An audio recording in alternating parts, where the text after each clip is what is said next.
Thank you for joining us for our near-peer career virtual panel series, Marine Policy, Environmental Advocacy. We will begin shortly. We are just trying to give a few more people some time to join us.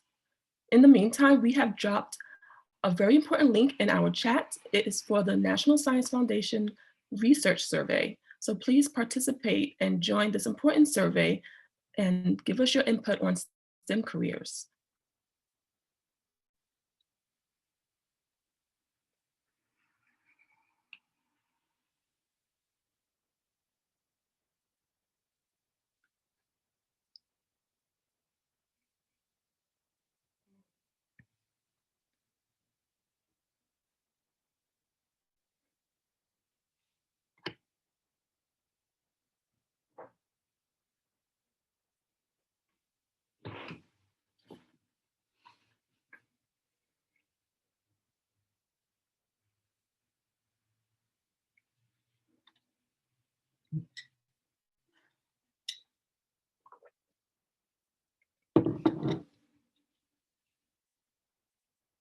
Once again, welcome. Thank you for joining us.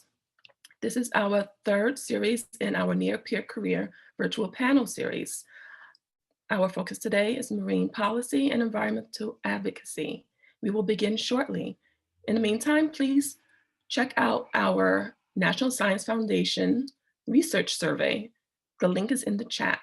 We need your input and your feedback on STEM careers.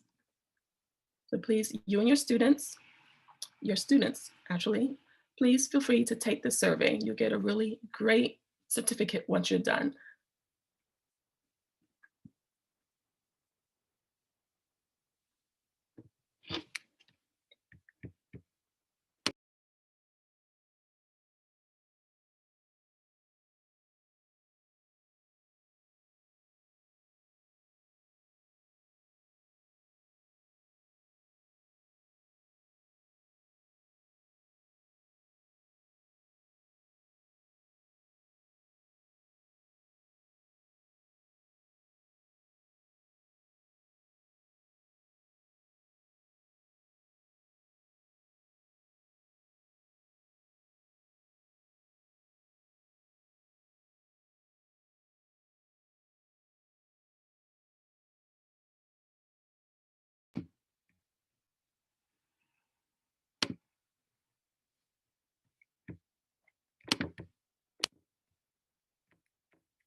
Hello, everyone. Welcome. This is the Billion Oyster Project Near-Peer Career Panel Series. Our topic today is marine policy, environmental advocacy. The panel series focuses on introducing middle school student audience to high school students, college students, alum, and industry professionals in the marine tech and research fields. These panels will give our students the opportunity to learn from a diverse group of individuals that are currently exploring and participating in fields related to the career and tech ed programs of New York Harbor School. So without further ado, I would like to introduce the career and tech ed teacher for the marine policy and environmental advocacy program at New York Harbor School, Rob Murkowski. Rob? Hi, everybody. My name is Rob Murkowski. I am the Director and Instructor of Marine Policy and Environmental Advocacy. I really appreciate everybody being here today. And as many of you know or may not know, Marine Policy and Environmental Advocacy is a new program at New York Harbor School for the last couple of years.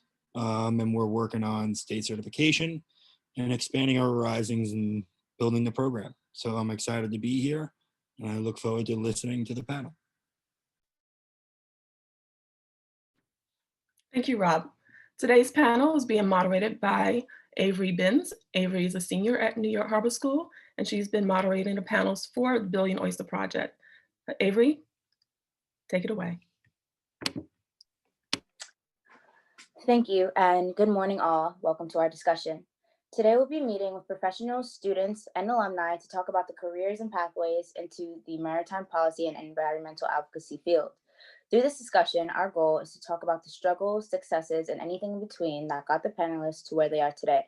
We hope that you're able to gather a lot of information about marine policy and environmental advocacy, and we hope that we inspire you to join us in the maritime field. Now, introducing our panelists. We have Christopher Simi, Assistant Director of Government and Community Affairs for the Wildlife Conservation Society, Dr. Tarsila Sira, Assistant Professor and Marine Affairs Program Coordinator at the University of New Haven in Connecticut, Chris Amatitlan, Harbor School graduate, Gabby McCaplin, current Harbor School junior, and Liana Martin Peterson, current Harbor School sophomore. I'm now going to ask each panelist to talk briefly about their background and how they ended up where they are today. Christopher Simi, may you please go first?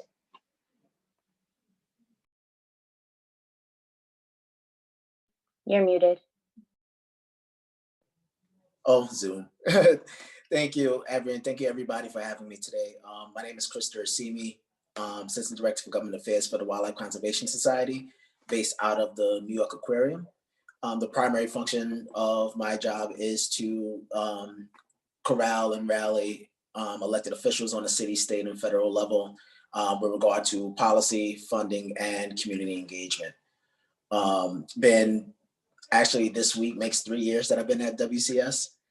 Prior to coming to WCS, I was with the Mayor's Office rolling out the Pre-K for All initiative, as well as the New York State Senate and New York City Council rolling out different policy initiatives as it relates to housing, advocacy, and the like. That is essentially how I've got here, through policy and advocacy. Yeah, that is mostly it in a nutshell. Thank you for that. And now may I have Dr. Tarsila Sira? Hello, everybody. I'm Dr. Tarsila Sierra, and I am an assistant professor and the Marine Affairs Program Coordinator at the University of New Haven. I have a little bit of an interdisciplinary background. I got my bachelor's in marine biology, and that was when I was back in Brazil. That's where I am from Brazil. And then I came to the United States to get my master's in marine affairs, and I absolutely fell in love with the field. And I also got my PhD in marine affairs, and I've been teaching in marine affairs. And because of my interdisciplinary background, I also teach a little bit in marine biology.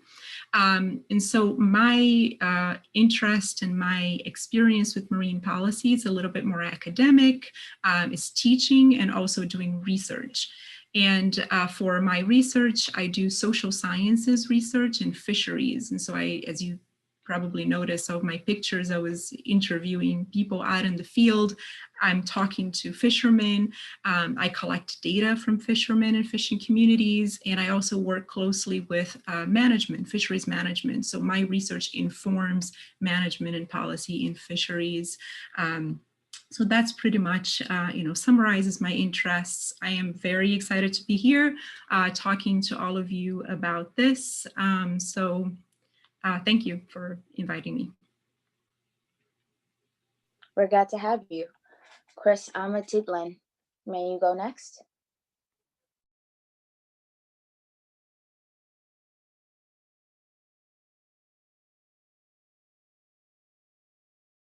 I believe you're muted. Yeah, you're right. I'm a recent 2020 graduate from June. What else? I'm an EMT student right now, and mostly through like Harvard School, I learned how to be conscious of like sustainability management and being like one with the earth, if that makes sense. That's about it. Thank you for your introduction. Gabby McCaplin, may you go next, please?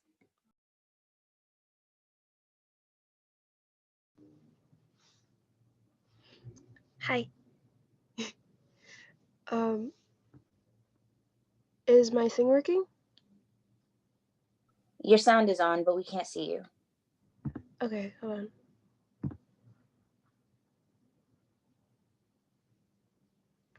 Well, this is strange. Okay. Maybe you can give us your introduction and then try to fix your camera later.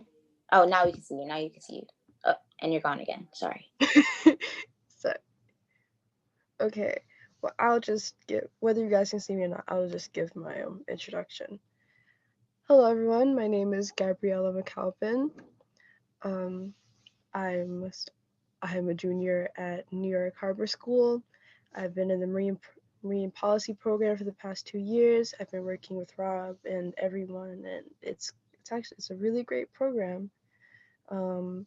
Last year, I was able to win a contest to meet the the Prime Minister of Finland to talk about marine policy affairs and global warming, and it was a really great experience. Being in the CTE has like given me so many experiences I thought I wouldn't be able to have, and I've never been more grateful. Nice to meet you. And last but not least, we have Liana Martin Peterson. May you please give your description? Hi, my name is Liana Martin Peterson. I'm a sophomore in the Marine Policy program. I'm new to the program, and I really like it. I like being. I really like sustainability, and I like having the opportunity to be hands-on. So, yeah. Thank you for all of your introductions. And now I'm going to ask every panelist to turn on their camera so that we could start the panelist discussion.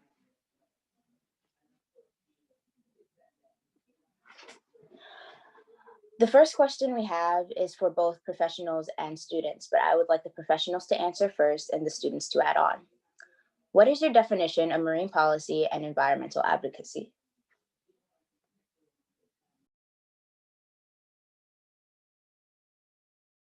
I'm happy to start. So my experience is mostly with marine policy, so I'll talk a little bit more about that. So in terms of a definition, I think policy, the way we define policy is about goals, right? So it's setting goals for society, it's setting goals for a group of people or an organization. And the idea is that we are going to try to change behavior to achieve these important goals, right, that we set for ourselves. So policy is really a set of goals. And there are a bunch of different ways that we can achieve these goals, right? We can do that through regulations, we can do that through economic incentives, and we also can do that through education and outreach and raising awareness. And I think that that's such an important aspect of policy that sometimes not everybody remembers, right? When we think policy, sometimes we think more about laws and we think more about things that are a little bit more on that side of the spectrum, but it's also really important that we think about it as this issue of education and awareness. It's such an important component of it. And I think when we think about policy in terms of goals, we also have to think in terms of what we want to do is change people's behavior, right? So that's really a very significant. And I think that has a lot to do also with the advocacy piece. And maybe Chris could talk a little bit more about that side of things. But I mean, that's pretty much how I would summarize policy. So Priscilla is definitely right in terms of policy being driven to change our behavior, but I do believe that environmental policy and advocacy works hand in hand, right? So one thing I will reference is our initiative to ban plastic straws in New York City. So it was a policy that we created and submitted to the city council for consideration that, again, would effectively ban plastic straws in New York City. And we were able to, in the advocacy front, incorporate cultural institutions, incorporate students, incorporate scene centers throughout the city and restaurants, and acquire their buy-in to participate in this, in this piece of legislation and getting the city activated surrounding that. And it's ironically enough, the policy and advocacy piece works so well to where to define good policy, you have to bring everybody to the table and really talk about the nuances. So for example, the disability advocates were upset about different provisions in the initial piece of legislation. And it really took a concerted effort between us as environmental advocates, the Hospitality Alliance, as well as disability advocates, to really sit at the table, air out grievances, to come up with an actual sound policy that incorporates all of our needs. Thank you for that. Will a student like to add on? Sure. I'd like to add on if it's okay. Of course. My personal sorry, my words a little jumbled, but my personal definition of what marine policy is, and what like what Christopher said, marine policy and marine advocacy go like hand in hand. They're like a married couple if you think about it. And for me, marine policy is just I have the words, but sorry, little stage fright. Marine policy to me, it's like it's based for me. It's working hard for the environment, and sorry, can I try again later? I'm a little. It's like, completely okay. Take your time. You could hop in at another question. Okay. Thanks. All right. Cool. Thank you for your input. Continuing on, the second question. How does marine policy relate to environmental advocacy, and what are the differences between the two? A professional may start off and a student may end, if you would like.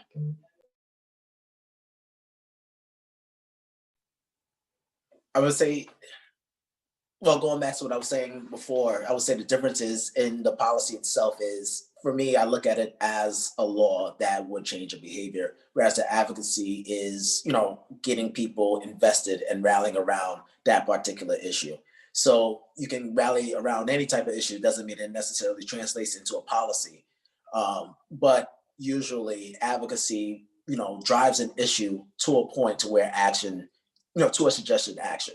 So whether it's, banning plastic straws or what have you, you're generating that conversation and making it a focal point to where then policy can be created or policy can then be advanced.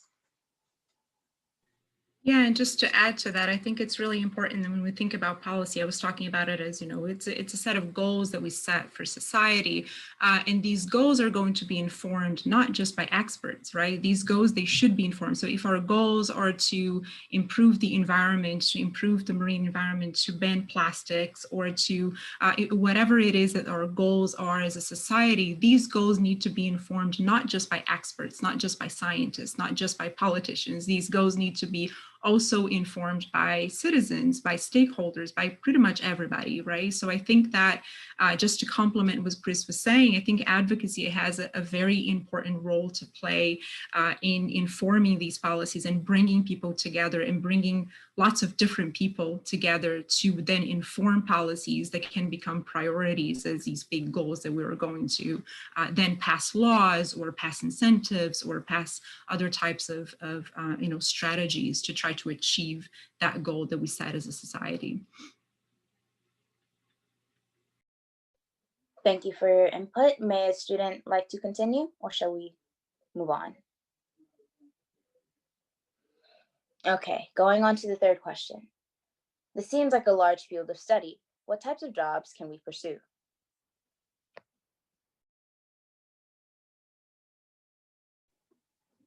Could I start?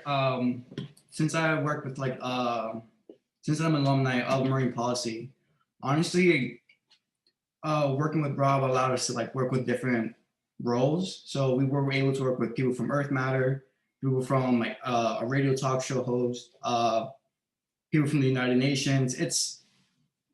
Although it seems like a niche program, there's so many routes to take away. We have a professor, we have someone running for mayor right now, well, the candidacy, and there's just we can be so diverse in this niche program, which is pretty awesome, honestly. I done so many internships with Earth Matter, but yeah, I'm an EMT student right now, so you can really do with whatever you want with it, to be honest. Yeah, that's all I have to say. Would a professional like to add on? Yeah, absolutely. I mean, I couldn't agree more with Chris. There are lots of opportunities. It's a very broad and diverse field. But just to give, just a couple of, and of course, I mean, for me, my experience is going to be, much more academic, much more on the research side of things. But I do have lots of students of mine that go into, getting diverse and all kinds of really interesting jobs. I have students who have gone on to get government positions, even with, a bachelor's degree. Of course, I teach college level students, but with government positions doing really interesting and important work. Lots of students who go on to work with NGOs, so non-governmental organizations that are doing a lot of good work, and students that are going to be, working on the side of education, informal education, with aquariums, with museums, with zoos, and those kinds of things. Really important, bringing education and information to people, and also, lots of students that end up in the industry too, students who are working with aquaculture, students who are working in the, shipping and transportation and tourism industries, and really contributing to a lot. So it's really a vast, and diverse in terms of opportunities, field that is vast and diverse in terms of opportunities. And I just want to add to that, yes, it's vast. It's even to the point now that we're still looking at different types of jobs that's available, whether it's, offshore wind, ecological monitoring, things of that nature. But I'll be remiss if I didn't emphasize the importance of that question writ large, right? So, and I guess this leads into the next question as to, like, my pathway here. That's something I did not know, right? Given my background in government and politics, and not to know that there's a space for, that type of career or pathway in this vast field. So I think it's important to really emphasize the fact that no matter what your pathway was or is, if your passion is, marine science, marine biology, and there's a way to actually achieve both of those goals. Thank you for that. And for the next question, Chris already started it off. How did you get into the field and what was your pathway? This goes for professionals. I guess I could continue. So as I mentioned before, I got a bachelor's in government and politics, minored in pre-law, spent about 16 years in government before coming into WCS. And essentially it's learning and weaving my community work, my government and political work, as well as, learning about the advocacy, here. So it's weaving those things together to really, advance it. How I actually got in, it was literally a friend of mine was like, hey, here's an opportunity here. I was like, I don't know anything about sharks or marine biology. And it was, you'll learn, but at the very least, you'll learn, how to advance policy. This is what we need. And, from that, my portfolio expanded vastly to include not just policy and fundraising, but the advocacy and really changing how the city thinks about marine biology, thinks about the climate, and daily actions that they will need to take to really advance these goals.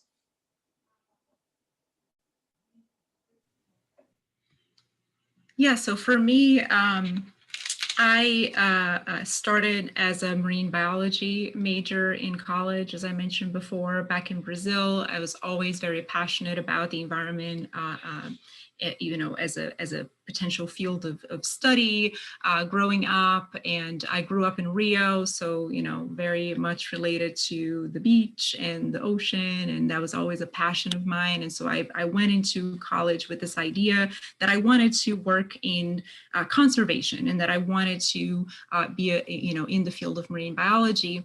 But a few experiences that I had ended up sort of changing my path slightly. And the most important experience that I had was an internship that I did as an undergraduate And I went to as far as the ocean as you can possibly imagine in South America. In this, very at the center of the continent, there is an ecosystem called Pantanal. And I ended up going there to work with giant otters. I don't know if you guys ever seen a giant otter. They are river creatures, fascinating river creatures. And so I was working in a project with conservation of giant otters. And as part of that project, we ended up interviewing some of the local fishermen to talk about their interactions with the environment and their interactions with giant otters. And that to me was such an important moment where it opened up for, this field of, the human interactions with the environment, which, it's essentially what I'm focused on right now. And that was just so fascinating to me, and it really changed my perspective on things. And when I went back to finish my undergrad, I ended up doing a little research for my senior thesis on the interactions between fishermen and the marine environment. And I ended up coming to the United States to get my master's in marine affairs. So that's how marine affairs became, important to me. And I absolutely fell in love with the field and this idea of to understand and research and change the way that humans interact with the environment to try to, do things in a more sustainable way. And then, I ended up going in an academic path, but I worked for the government for about 5 years also. So I do have a little bit of experience with that side of things as well. But now I'm mostly focused on teaching and research in this field, and I'm really passionate about doing that. So that's pretty much how I got here. Thank you. Now this question goes for professionals and alumni. What education do you need to be able to do what you do professionally?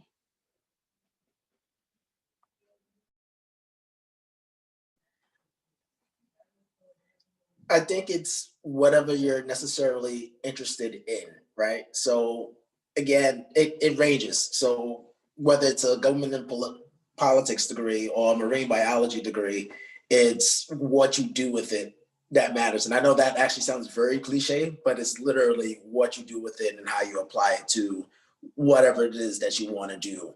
All the degree stays the same, that, or rather your education is your discipline and in a specific area. Let's be mindful of the fact that it can also change and grow and expand based on, your experiences and your wants and, what you're passionate about. So Avery, do you mind repeating the question? It was breaking up a little bit for me. Yes, of course. What education do you need to be able to do what you do professionally? Okay. So, I mean, in my case, if I'm talking, my personal, what I do, which is, I'm a professor and a researcher at a university, you do need to, have a master's and most likely a PhD to do exactly what I do. You need a PhD. But that's just specifically what I do, right? But thinking broadly about the field and a lot of the things that, the people that I work, I couldn't agree with Chris more. It's really about what you do with it. And I will emphasize that it's the experiences. And I would tell all students, and I tell my students this all the time, if you have an opportunity, like I said before, I was a marine biology major and I went all the way to the middle of South America, as far as the ocean as possible, to do an internship. And that really changed things for me. So if I had just said, oh, I'm not going to do that because it's not marine related, I could have missed a really great opportunity to open up a whole other, side of opportunities for me. So really, any opportunity that you have to get hands-on, to get experience, to, try things, because that's how you find what you like. And that's also how you find what you don't like. So that's really important. So really get hands-on and experience things as much as possible. That's awesome. Thank you. Before I continue, I would like to say I apologize for all of the inappropriate chats that have been popping up. Can you please respect our panel? We are doing this for you. This is for your education. Please respect us and the audience. Thank you. Continuing on, this is for students and alumni. How is what you are studying preparing for your career? How might that career relate to marine affairs, marine policy, and environmental advocacy?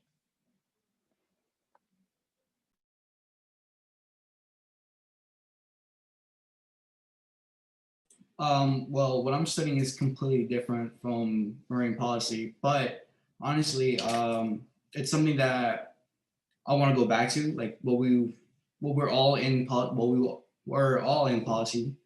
Um, I've considered going back to school, like to study more environmental programs, more social programs, even stuff like what Dr. Tassilo or what Christopher does is stuff that does interest me, but it's so completely left of what I'm doing. Like I want to be a medical student, and what they're doing is completely, it's not different, but it's just a different route that I want to see this through more and then go back to that. But it's worth wonders.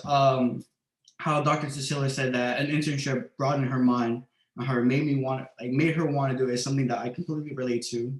That's how I felt with when I worked with like Earth Matter, when I worked with for a brief moment with like the UN as well. It's like she said, like using and like experiencing these opportunities really does broaden your mind. There's no better way to want to be part of something if you don't experience it like firsthand. So that's what I have to say. That's awesome. Thank you. Would Liana or Gabriella like to add on? Yeah, I'd like to add on. First, I'd like to say I completely agree with Chris said. What I want, the career path I want to go forward with is marine biology. I want to get my master's and my PhD in marine biology. And of course, like a person who wants to major in biology, you wouldn't really expect them in, policy. But like what Chris said, being in policies, like first when I first joined, I was really closed-minded about it. I was like, oh, well, this doesn't have to do with what I want to major in. Well, how is this going to help me in the future? And it really helped me like broaden my views on things. Like I've always loved to debate and law and policy. I've always done that. Like ever since I was about 6th grade, I've always done stuff like that. And being in marine policy, it made me realize that maybe if things don't go the way I want them to, or maybe I get what I want, I would like to do marine policy simultaneously. While I'm working out in the field, I could also do marine law and policy. Maybe I could be a marine lawyer. That was an example I wanted to make earlier, but I was too shy to say anything. But I was thinking about maybe while being a marine biologist, I could also be a marine lawyer and like go into law. It's a really nice career path, and I'm happy that I've been presented with it. Thank you for sharing. I actually have a question specifically for you. You mentioned how you spoke to the Prime Minister. Would you like to elaborate on that experience and how it made you feel, what you went through? Oh, sure. It was a really fun experience. Um, Rob took me, and this is when I was obviously in 10th grade. He took out the 10th grade group to think it was Hunter University, and they were having an event. They were having an event there, and the day was like really messy. It was raining. It was icky, but it was overall a good day. And before we arrived to the function, we were able to enroll in a little contest, like a writing contest that would determine if you would meet the Prime Minister or not. It was like if you're able to meet her, what questions would you ask her? And when I wrote down, I decided I'd ask her about policy and like climate change, stuff like that. And only 10 winners would get to meet her. And luckily, me and another student, but she wasn't there, I was one of the 10 winners. So right after the main events ended at the college, we went over to the bigger the second half of the campus of Hunter University, and she was there at a press conference. And at first, it's a really big building. And of course, it was a little intimidating because I've never been to a college that big. And then you see all these people wearing like fancy suits and outfits. And then you see a prime minister right there. And she was actually pretty cool. She was really casual, and she answered the questions, and she was funny. And I kind of vibed with her energy, and she was really cool. And at the end, near the end, I was able to ask my question about marine policy and climate change, and I got the question that I was directly asking for, and and every overall, it was a really great experience, and I'm really I'm sure that the only reason why I was able to have that experience is because I was in marine policy, and I'll always be grateful for that. And I hope as the years go by, I'll have more experiences like that. Thank you very much for sharing. That sounds honestly really amazing. Sounds like an awesome learning experience. It was. Okay, so this question goes for all of the panelists.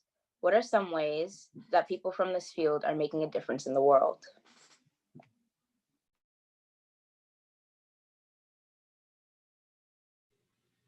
Well, I'm happy to start if that's okay. So, wow, there are many different ways. I mean, we keep saying how vast and how diverse and how many, different pathways you can take in this field. So there are many different ways that people are making a difference.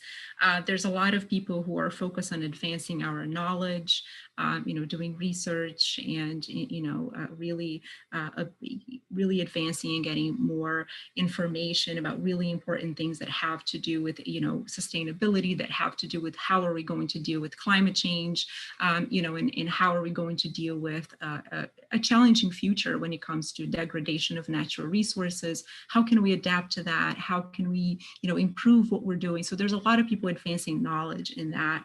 And there's also a lot of people in this field who are directly influencing management, right? Who are directly influencing policy. So people who go into decision making, you have lawyers and you have managers, you have lots of people working for the government who are directly doing that.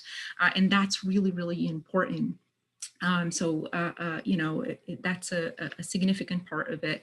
And also there's a lot of people in this field who are doing things to educate, right, and raise awareness and let people know about these issues and tell people what are some of the things that we can do to make things better, right? So that's also really important, be it through formal education or also informal education. There are lots of people out there doing really great work to, raise awareness of all of these issues. And all of these things together make a huge difference, in the world. And some of the biggest challenges that we're facing in the future have to do with this field. Climate change being, of course, the most significant one, but also lots of other issues with environmental degradation, extinction of species, a shortage of natural resources. We are going to see lots of challenges. And so I think it's really, really important that we have people that are doing this. And yeah, just to piggyback off what Tassila is saying, it goes from, banning plastic straws and plastic bags to sustainable seafood and how we source our food, offshore wind energy and moving away from gas and fossil fuels, preventing and shutting down wildlife markets to prevent, zoonotic diseases like COVID-19 from, appearing again. And, ecological monitoring and bringing that local to, the Coney Island Creek and incoming ferry that's coming in, is bringing all of those global issues into local action. And, combining the science with the work and, engagement of the people. I think that's how the difference is being made and looking now to address those challenges that is facing us currently.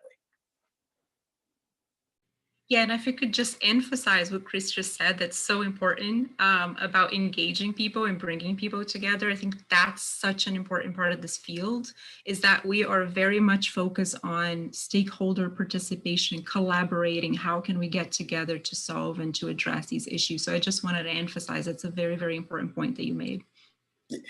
Yeah, I would say the not the policy one, but the community engagement person in me is, if you go to anybody, it's why should I care, right? Why does a kid in Coney Island or a kid in Brownsville should care, right? And so it's literally connecting all of those things to that person's daily life in terms of the plastic that you eat doesn't necessarily go away and you're actually eating it without knowing about it, right? COVID-19 has a direct correlation to wildlife markets.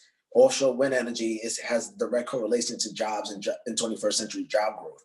So I think, you get people interested when you could connect, the issue with their daily lives. Absolutely. Thank you a lot.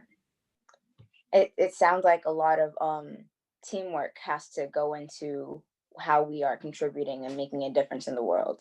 So that sounds really awesome. Bringing people together in this field. Would a student or alumni like to add on to this question? Okay, and continuing on, we have, how can we advance this field and what steps are being taken to make it more diverse? This also goes for all panelists, whoever wants to answer.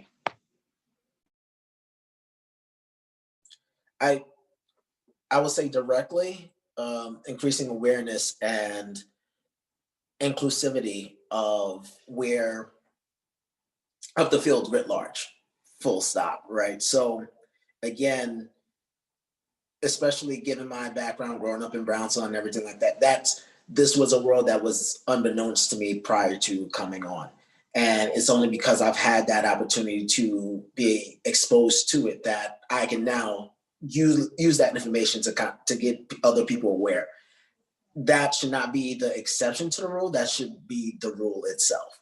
And so I'm a firm believer in terms of, advancing the field and making it more diverse is literally including people to say, hey, there's no one way to be successful in this field. You can apply what you want, what you desire, correlate that to what your daily life is, and then, bring that into the field, because it does take the axiom, it takes a village. It literally does to really advance what we're trying to do. Yeah, I mean, I agree with everything Chris said. I think it's really important to provide opportunities. I think what the goal here should be to, diversity should be the norm, right? It should just be normalized. And until we get there, and it's a future where we're not even thinking about it because it's just the norm, we have to do what we can to provide opportunities to increase inclusivity, equity, diversity in the field. And there are lots of ways that, we can do that on a personal and institutional level. I think it's really important. The first step is just to become very conscious and aware that that's something that we need to be, thinking about and working to address. But I absolutely couldn't agree more with what Chris said. Awesome, thank you.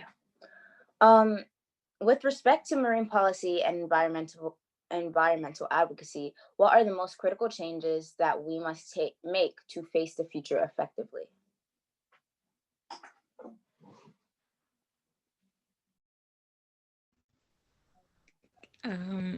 I feel like it's really important, as what they had before, to get more people, like make it more inclusive, because in order to get bigger, we need to introduce more people, and that's kind of difficult because it's very limited people know a lot about marine policy and advocacy. So it's really important that we take the steps to make it more well known in the future.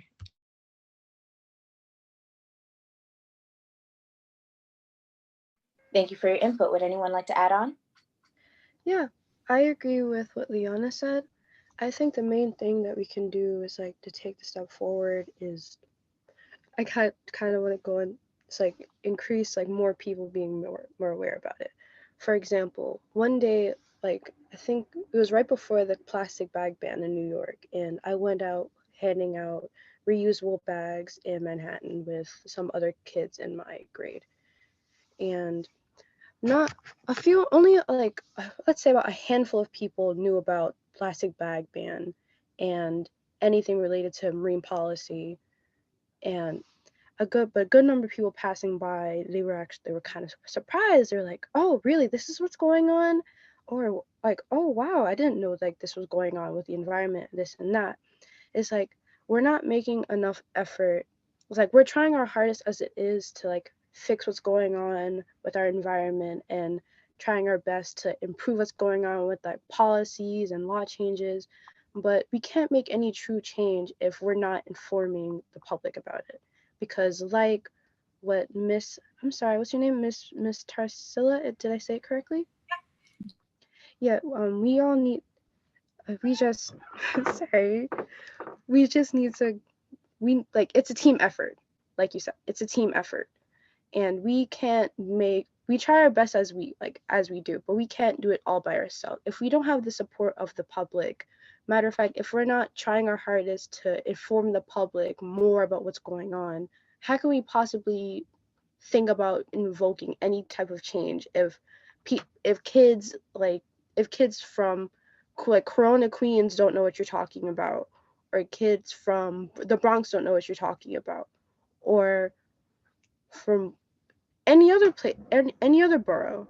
If nobody, if nobody, if enough people don't know about the cause or what's going on with the earth or the environment, then we can't possibly think about invoking enough people to be like, yeah, we need to get up and do this. Because to be honest, most of the people who I was handing the bags out to, they either walk past me or completely ignore me because if they don't know, then why should they care?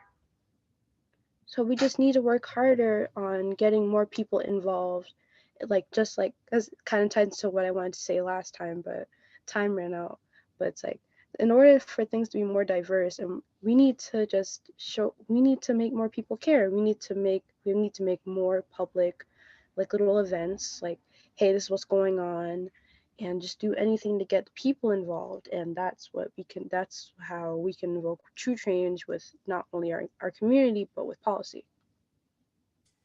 You make a very great point, and I would just add to that, just walking the walk, right? And so, like a quick story, I spent about a year going to different restaurants, convincing them to give up plastic straws, and I got their attention because with every beverage that they would provide, they would give a plastic straw. And so what I would do is just put it to the side, and then after a while, either the waitress or manager or somebody would be like, "Oh, how come you have so many straws here?" And then I'll go into the spiel about how it's bad, what you can do. And then it's like, you know what? I also have paper straws with me. And so for a year, I walked around the city with paper. I still do actually walk around with paper and metal straws, just saying, this is an alternative. So it's not just saying, oh, this is bad, don't do it. But it's, hey, this is harmful, but here's a better way about what you can do. Yeah. Because if you just tell people,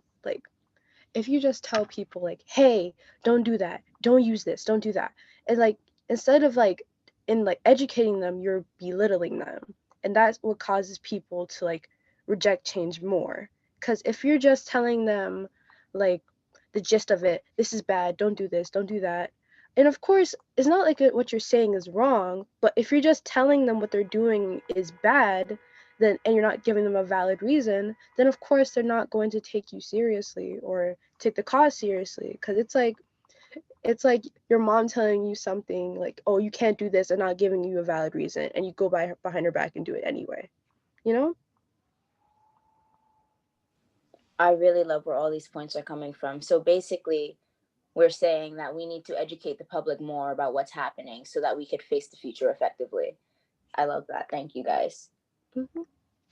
Okay. Now we have this question 11. Generally speaking, what are some everyday activities we can do to contribute to the importance of marine policy and marine affairs? This goes for alumni and professionals.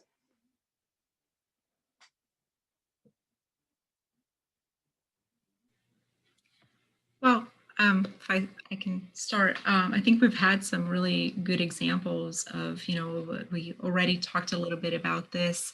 And I think it's really one of the things that I tell my students in this field that's really, really important is to have sympathy. I think when we talk about bringing people together, when we talk about understanding these very complex issues from all of these different perspectives and really trying to affect change, we have to be sympathetic of people's perspectives, of people's experiences, of people's backgrounds.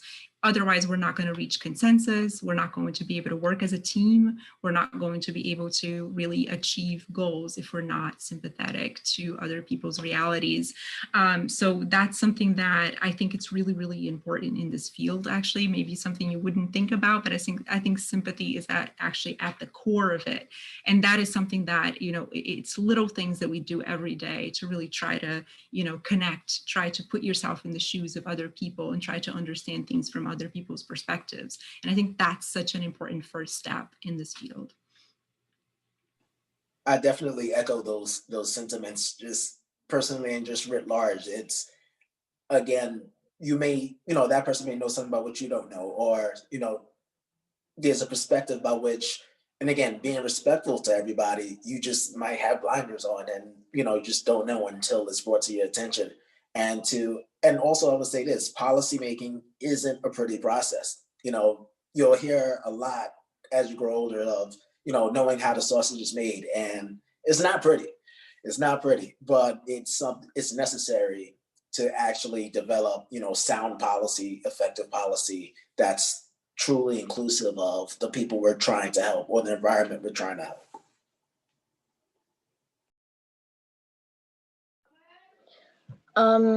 Next question. The Marine Policy Program is planning to change its name to Marine Affairs.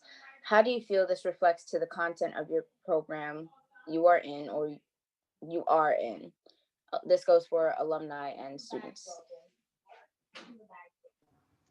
I feel like the name change better suits what we do, because even though, yes, we do we do marine policy, marine advocacy, but we mainly do like marine affairs. Like for example, what I did at the press conference with the Prime Minister, and and there was another event we went to, like talking about what would happen, like climate change, like what would happen to I think it was downtown Manhattan. Like half of it would be like 3 feet, maybe 6 feet of water, like stuff like that. Like what would happen with the environment, and like the kind of like law side of it. So I think the name change to Marine Affairs, like in more because marine policy and marine advocacy, it's a bit too broad. It's broad, but it doesn't really like focus on what we mainly do as a group. Like on the law side, and on the law side, marine basically what I'm trying to say, marine affair fits what we do better than what the name gives us. Thank you. Would anyone like to add on? Okay. To our industry professionals, can you chime in with your thoughts about the name change? I think Gabriella hit the nail on the head of, having something that's very encompassing, right? So it's policy, advocacy, communications, and engagement. And, marine affairs encompass all of those facets. So in the name of inclusivity, that's where I would say it's effective. Yeah, I absolutely agree. I think there's a debate, I think, in academia, even with what we call this thing that we do, because it's so, all encompassing and it's so vast. And I am a fan of the name Marine Affairs because of that, and because of everything that, Gabby and Chris said. And especially because I think policy people usually have maybe a sort of a preconceived notion of what that means, and it gets you thinking about Washington and politics and laws and things like that. But in reality, marine affairs is, encompasses all of the education and awareness, and in a lot of these other areas that we've been talking about during this panel. And so I do think that that is a good name, that it's all encompassing and appropriate.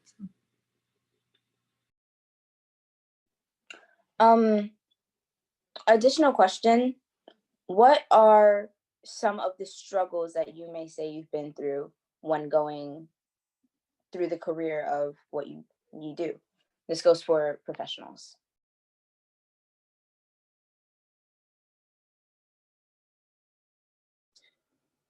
I would say the most prevalent one is my age. So I'm fairly young. I started out when I was 16.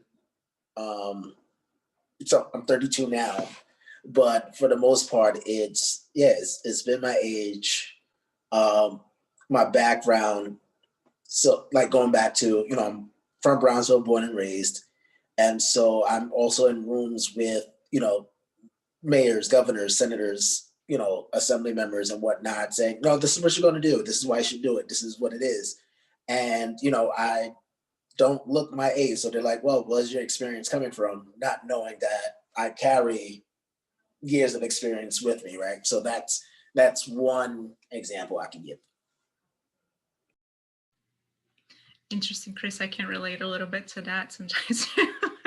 That's interesting. But I'd say that for me, so I'm a social scientist, right? So the way I contribute to marine policy and management is through social sciences in the field of fisheries. But so for instance, I am a part of a committee of a council in the Caribbean, and it's part of the federal government and managing fisheries at the federal level. We have a scientific committee that helps the government make decisions, and I'm part of it, right? So I'm the only social scientist in that committee. Everybody else has a background in either biology, ecology, or economics. And in my field, in trying to do interdisciplinary work, most of the people that I work with that are traditionally in this field have a background in biology or economics. And there's a little bit of a struggle with understanding social sciences and bringing in social sciences to the table. We're getting better at it. And that is so important for policy. All the issues that we're talking about here are people issues, right? We need to understand the people, right? It's not just understanding how many fish are out there. We have to understand the people who are fishing it, people who depend upon that fish, people who are eating from that, and all of that. So that to me is the biggest struggle. And so when Gabby tells me that she wants to be a marine biologist and she's very interested in policy, that makes me so happy, because I want to work with people like Gabby who understands the importance of, I want to be a marine biologist, but I want to understand the policy and all of these other things that go into it so we can make good decisions, right? So that to me, I think it's the biggest struggle sometimes. It's working in an interdisciplinary team when people are not necessarily open to, how complex these issues are. They're very much focused on their specialty. And so it's a big challenge, but we're getting better at it. And hopefully with, Gabby and other people who think like Gabby, we're going to have a much better future.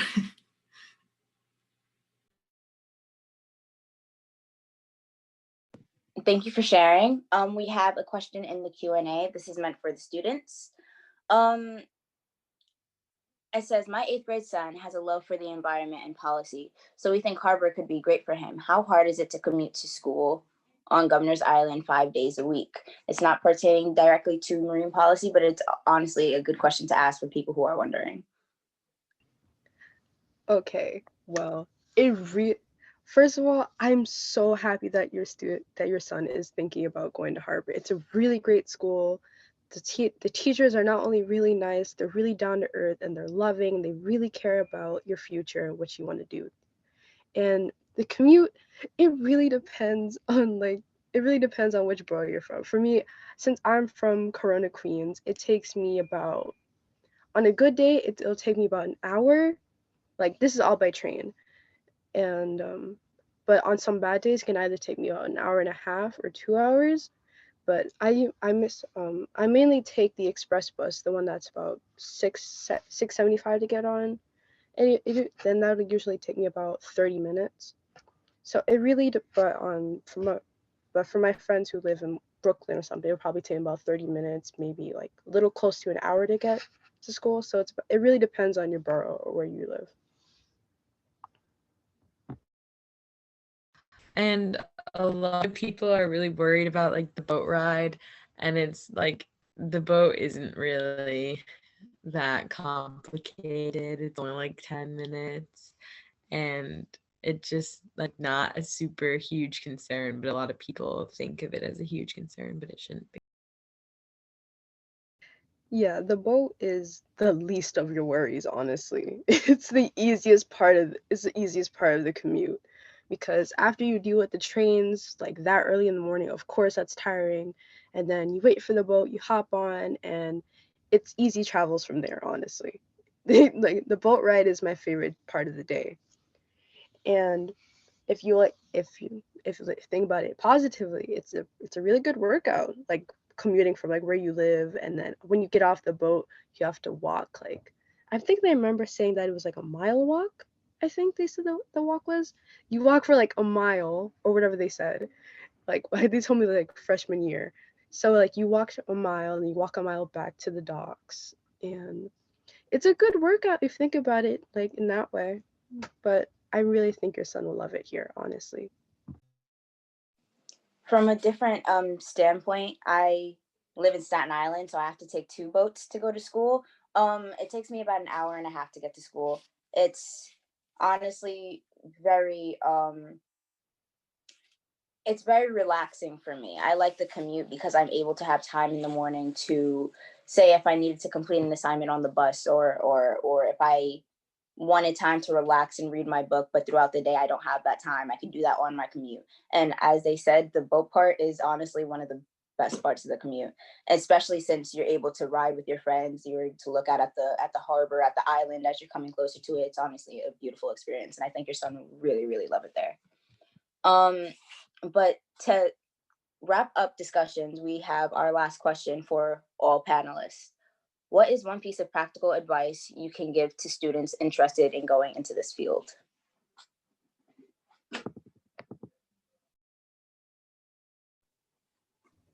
Uh, for me, I'd say never lose sight of what you want to do with your life. Okay? Let's say like what Chris said. It's like he's really interested in marine policy, but he wants to become a medical student. It's just you don't have to do marine policy at the end of the day when you go off to college. It's always an option. You don't always have to do like what CTE you're in. But for me, like for example, I'm interested in marine policy, but I want to be a marine biologist. So never lose sight of your goals and or what you want to do with your life.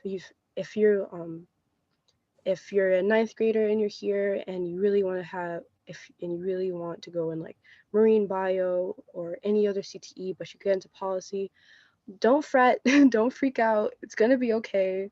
Rob's a really nice dude, and he's always open to new ideas and doing the different things. So just don't let not getting into your CTE discourage you, and try your hardest. Never lose sight of what you want to do with your life, and keep working hard. Actually, couldn't have said it better myself. Yes, I agree. That's very good advice. I would just emphasize what I said earlier. Get as many opportunities and many experience, as much experience as you can. Get hands-on. Try to find out what it is that you like and that you don't like early, look for experiential opportunities, things that you can do, jobs, internships, whatever it is that you can get your hands on and experience things. I think that's the most important advice that I can give.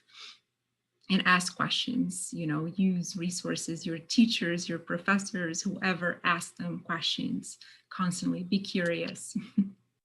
I would even take that a step further and just say, closed mouths don't get fed. So if there's something that you want that's not there, ask for it. Don't wait for somebody to give it to you. Definitely, if you don't have it, make it, take it, do whatever you need to do to make it happen. Thank you all for engaging in this conversation and this discussion. I am now going to hand over the mic to Robina. Thank you, Avery. Thank you, everyone, for being a part of this panel. It means a lot to the students that are watching and to all of us. Please, students, remember to participate in the National Science Foundation research survey that we have. It's related to STEM careers, and it's helpful feedback for how your experience is with STEM careers. such as marine policy, environmental advocacy. So our next panel is in January, focused on professional diving. Thank you. Have a good day, everyone. Thank you.